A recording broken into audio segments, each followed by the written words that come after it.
大家好，我是许富凯。这一次呢，在孟婆客栈饰演的就是小诸葛。你拄则是毋是去我的房间？哎呀，我甲你洗好，啥拢煮好啊，收起来啊。吼，大概你若去我的房间吼，搞我整你物件，我就总找无我的物件啦。小诸葛他本身就是比较阴柔的个性，像南哥都会在旁边说：“卡三八的，搁卡三八的，搁卡摇的。”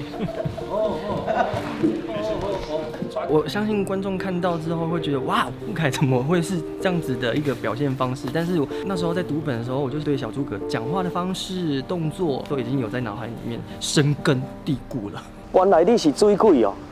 啊，你哪会无踮遮抓高铁？啊，我今嘛唔是抓到一个剃刀的吗？刚开始我记得拿到剧本的时候，然后导演跟美云姐他们很可爱，他们就说啊，小诸葛伊有一个迄个足好的朋友，叫做摆渡人吼，可能伊有啥物代志拢会甲伊开讲，拄到啥物困难吼，拢会去问伊，然后会翻，这个不就是有一点那个 BL 的感觉吗？对，然后想说算了啦，都拿到剧本了演吧，要不然怎么办？我只要以玩乐我，我只要玩乐我。你的幸福就在你的右边。对，所以这句话没有那么好讲哦。我觉得就是现在少了一点点，其实你们两个要说暧昧也是嘛，但是就是他这样做我也得不到幸福啊，因为其实就是这边，因为其实你重点还是你没有跟你妈妈讲你喜欢的人是谁，或者你真的想要的是谁。总是会有点奶油，这样就是这个是我比较刚开始比较难突破的点。对，就是刚开始很不相信，演得太僵硬了。对，导演都想自然一点，自然一点。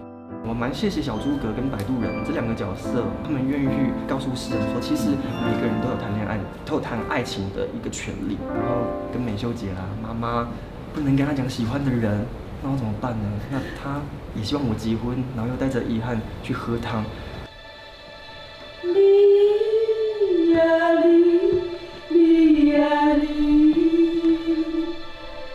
其实要演那一场戏的前一天，说真的睡不好，因为我很紧张，我怕我自己没有办法这么的投入。那当那一天在对戏的时候，我跟美秀姐对看，她眼睛一红，就把我拉进去那个状态里面。那个就是一种魔咒。我就想说，国语如果他是用比较普通的国语唱的话，我想应该，告别就是告别吧。可是这个很不一样，他那个歌非常像流行歌，那个歌音乐前奏一起，我告诉你，站在这边的哭得稀里哗啦。拍完那一段戏回到家也是心情会很闷，然后回到家也是一直在想这件事情。但我觉得那个都是遗憾，总是会留下一些很美好的回忆啦。